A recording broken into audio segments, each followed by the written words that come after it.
the Seattle Seahawks offensive There you line go. with a brand new scheme could bring to players. Sometimes players don't fit a certain scheme, and they were asking to drop back 50 times to protect Geno Smith, which is hard for any offensive lineman to do, and they weren't that experienced. But this year, they're playing much more physical. They're rostered right now 3 fullbacks, so they're into heavy personnels, and the way Zach Charbonnet was running the ball and the gaping holes that they were creating on both sides. It didn't matter if they ran to Gray Zabel's side, Anthony Bradford's side. They were creating massive holes. And Gray Zabel, that first-round rookie, he's going to be a stud. He screams like 5-time Pro Bowler at guard. I think he's going to be really good. I wish preseason. Yeah, I wish we had more clarity about Seattle's backfield. Me too, man. Because Kenneth Walker, they say they have him on this plan, like he's resting some days, but he has been battling an injury. And you have Charbonnet there, who of course had great runs. And even in Walker's absence last year, Charbonnet was excellent.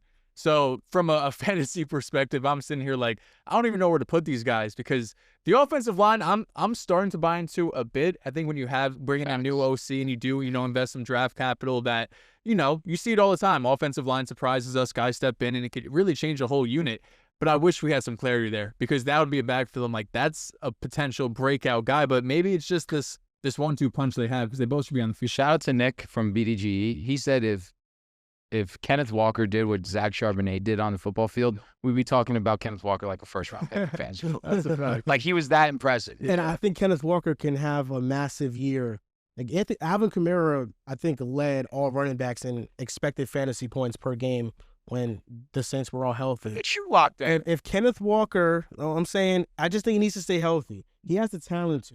It's just stay healthy. The one thing why Alvin always has that floor is because of the receiving. Like, he's going to get peppered a ton. The PPR, yes, he has definitely compared.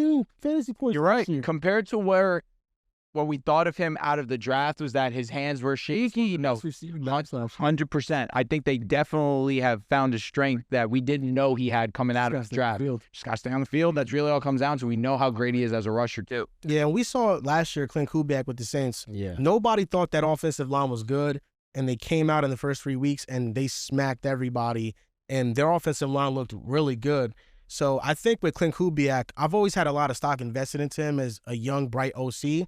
I just feel like his teams, for whatever reason, get hurt, and then he's not able to have a full season of consistent play. The last time he was an OC for the full year and they were healthy, it was Kirk Cousins in 2018, and Kirk had his best career year. So I think he knows how to call plays. He's been with Sam Darnold back in San Fran 2 years ago. I think the Seahawks got a really high floor. What do you think their ceiling is? I saw you tweet, like, if their offensive line, like, is great, they could be first in NFC West. That's the only question mark with them, their offensive line. I don't hate that take. They could be first. My thing is, we saw what Sam Darnold did with the Vikings. Bunch of weapons, great situation, great play call, Kevin O'Connell. Going to now Seattle, where it's a downgrade from everything. Everything you had, maybe the running game may be a little bit better, but outside of that, it's a downgrade. I don't know if Sam Darnold can repeat that. I know he's not going to repeat No way. So it's a matter of, you got the 49ers with a easy schedule. They got Robert Saleh, you got from the Jets. Like, you got the Rams who got vengeance. They gave my Eagles their biggest test. Like, I still see them being, I guess, battling with the Cardinals between third and fourth in the division. Right now, the betting odds has the Seahawks as fourth place in that division. You can make the most money by betting on them to be That's disrespectful. Every team in that division is good. The Cardinals last year, second half of the year, they were 10th in EPA per play on defense. They had a top 10 offense. So if that defense is top 15, that offense is top 10, that is a pretty high floor. And Kyler just has to put a complete season where he's a great quarterback. The 49ers, the most injured team in the NFL last year. If they're not hurt with that easy schedule, they could win a lot of games. And the Rams right now is their secondary. Their pass defense is one of the worst pass defenses in the NFL last year. And then Matthew Stafford's injury. I don't know how I'm starting to get. Stafford on the back, yeah. So I'm looking at the Seahawks like, yeah, I don't think Sam Darnold is going to replicate the MVP-like statistical year that he had with the Minnesota Vikings, but I do think that he can be a quarterback that throws 22 touchdowns, 13 picks in a season, and he can be a solid quarterback. I see that. And I think he could do that. If he does that, then I think the Seahawks, with their defense, they have a high floor. And to also clean up what you're saying, you tweeted, if their offensive line, which is their greatest weakness, is way better than what we're anticipating. So you're telling me the team with a team that can have a top 5 defense in the league, one of the best defenses in the league on paper. Yes, I'm with you. I think Sam Darnold is a fraud, and he showed us that in the biggest moments last season versus the Lions and then versus the Rams. Yes, I agree. But he showed in the regular season he can do a job. And there was times where I felt like he was doing a lot more than his job because that offensive line isn't good. And he was improvising. And he was extending plays and letting balls go deep down the field and hitting Jet on stride, hitting Jordan on stride. Yes, JSN's not Jet. Yes, Cooper Kupp's not what he once was.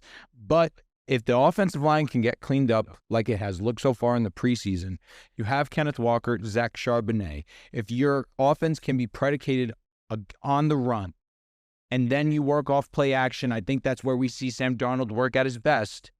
This team can surprise and win the division. I'm with you, Joel. It's definitely a downgrade. I'm obviously 100%. But I think what you're saying, and I agree, potentially it's not a huge down. It's not a disaster. You can see, right, Darnold, MVP-like player. They won, 14 regular seasons? It was amazing. And that includes the meltdowns at the end of the season. If it's not a huge downgrade and just a downgrade, right, going from Clint Kubiak, who we think highly of, a potentially good offensive line, good running backs we're confident in. For sure. And JSN showed when Shane Waldron got out of that place, he all of a sudden became an elite receiver. You have Torrey Horton, who's showing some promise too. So there's a world where I see this working. Yeah, because I think Sam Darnold, outside of Matthew Stafford, I think he has an argument to be better than Brock Purdy and Kyler Murray. And Purdy? Yeah. Can you What? Purdy? Wait, what? Say that again. What? why is Purdy the first pick? Outside of Matthew Stafford, I think Sam Darnold statistically can outperform Brock Purdy. Okay, see, Kyler Murray. no, Joel's notorious for this. He did Say an outlandish statement, Switched it. follow it up with a cleaner statement. Respect I it. don't think there's a gap between them as quarterbacks. Brock Purdy is really good at processing defense. He's really good at throwing with anticipation. Sam Darnold can make more high-level throws. And this past season, he had the 3 most big-time throws in the NFL. Brock Purdy wasn't able to touch that. And Sam Darnold, I think a misconception about him is that he benefited from this elite situation, which was great. Well, The you're about to say receivers were great. The play calling was great. They could not run the ball. They were one of the worst rushing teams in the NFL. And that offensive line, surprisingly, there were only 2 spots ahead in the Seattle Seahawks offensive line in terms of pressure rate allowed, especially when Christian Darrisaw went out, which was around the middle of the season. Yep. And Sam Darnold still balled after that. And Kyler Murray, he's never thrown over 30 passing touchdowns. He's He's got never injured. thrown over 40 Got yards injured. passing in the season. Sam Darnold's season he just had this past year, 36 total touchdowns. Kyler Murray's best season 3 years ago, 37 total touchdowns. So I don't think between those two, especially when And he you was take into injured. account To be fair, what they're getting paid, give me Sam Darnold. to be fair, Brock Purdy last season was not in a great situation. No, he doesn't. All the injuries, he wasn't. he couldn't run the ball, and Purdy still had a good year. Like Purdy Purdy was clears Darnold. Purdy I don't was want to hear a this. very good quarterback last year, Clears. even with all the bullshit going on. So when everything was right, they went to the Super Bowl. Maybe he got too much hype, but I think Purdy's one of the best 13, 14 quarterbacks. You see the TikTok I sent you? 2021 K1? Oh, I don't think so. This guy kills me because him and I really were K1 guys, like huge K1 fans. 2021 Kyler, I'm assuming that's the season you're talking about, unless you're talking about rookie Kyler, which was also amazing. 2021 and 2022, he That was the first year with T.O., correct? The first 8 weeks of the season. So then it was this, I was gonna say that year K1 starts the season on fire. They're 8-0. He's amazing. He gets injured. Yeah. That has been the story of his career since then. And even still, I will give Sam Darnold his flowers for last season. He was a million times better than I anticipated. I'm not taking him over K1 after. Well, I Thing with think Sam Darnold though, so compared to Kyler Murray, I think he could definitely be better than Kyler Murray. I'm super low on Kyler. You was talking about 2021. Another year. we're at So 2025. 21, he was it is 2025, right. Yeah. I will say so. I think he can be better than Kyler. With Purdy, we've seen him take a team to the Super Bowl, have that same season MVP like numbers. Now, if he didn't have a bad game against Lamar Jackson, the Ravens, he very well could have won MVP. He was right in the race for that. So I got to give him that and the body of work he's shown. Now, talent-wise, measurables, Sam Darnold got that. But in terms of like processing a defense and making the right reads, give me Purdy all day. And so, but Kyler, I'm so cool off him. It's just like he starts seasons off decent. But last season, the 49ers injured all season. The Rams were injured in the beginning. They got healthy later on, but they were still banged up. Their offensive line was banged up. And then Seattle was banged up as well. Their offensive line was terrible as well. So you had to, honestly, like, the season to at least get to the playoffs, at least maybe, try to compete for that division. And they didn't do that. So I want my guy Marvin Harrison to have a breakout year, at least that. You got to have faith in K1 for that to happen. Faith in Kyler. MJ, like, you need that to be the case. And here's the thing with MHJ and Kyler. MHJ is at his best working the intermediate parts of the field. And Kyler is not the best at getting the ball to those places. Do you want to know some numbers that I came across not too recently? Kyler Murray this past season in 2024, the only pass type where he was top 10 in EPA per play was not outside the numbers, was on passes that were 0 to 10 yards. Any passes 10 to 20 yards, he would rank 33rd in EPA per play amongst all quarterbacks. And any passes 20-plus yards down the field, he ranked 34th. He is a quarterback that past 10 yards, past the sticks, he becomes one of the worst throwers of the football, efficiency-wise, in the league. That's only been recent, though. That's only been recent. It hasn't. His deep ball has been towards the bottom of the league, if not the worst, for the last 3 years. That's okay. Well, the last 3 years, one he played half a season and one he missed an entire year. That's a long time, though. He tore his ACL. Also, he hasn't, like, outside of last year, he didn't really have a true outside one for a couple of years. But his efficiency has been dropping down the field. He has not been, and this is also counting accuracy. 2022, which, yes, 3 years ago, I'm agreeing and understanding that there was no deep ball better than Kyler Murray's. He had the highest completion percentage on deep balls, if I'm not mistaken. And that's been a while ago. I'm taking the sample size as more recent. But that's, to be honest, you can't tell me that Sam Darnold did his fake and then pop up. I'm not saying what he did was fake. I acknowledged what he did was very impressive considering what I expected. What I'm saying is, you're being unfair to K1 if Darnold. Sorry not to cut you off. I'm not mad. In 3 years. If Darnold has a similar, maybe not as great years last year. I'll shut up. Okay. So I think what Joel is saying is there's potential if Darnold plays well that he could surpass Kyler. But, like, if you're telling me I get a healthy K1, yeah, I'm not in my right. What if he can say if he replicates, I'm not last year 20% better. Oh, we're up. 20%? I thought he was fine. You think he was like, unless you think Kyler Kyler was good last. Okay, I thought he was pretty consistent. No, for what we think K1 can be, disappointed. That's right, like he wasn't in top 10 talks. But you're telling me that's where I think you're telling me K1 from last year gets 20% better. We're talking about a Pro Bowler. We're talking about a team that makes the playoffs. We're talking about a guy that has a chance to push in top 8 conversations. So I think that your scenario is not wrong because I think if Kyler Murray plays at an MVP level, the Cardinals can win the NFC West. Yes. Because they need him to perform at that level. But from the level that I've seen Kyler perform at for the last 3 years, when healthy and unhealthy, because he has been hurt, but he has been banged up, and that's also a problem on him. Agree. Yeah, I think this past season, what Sam Darnold did is better than anything Kyler's done in the last 3 years. In the last 3 years, and objectively, it's not wrong. The difference between me and you guys in regards to Sam Darnold. I don't think it's fraudulent or fake what Sam Darnold did last season.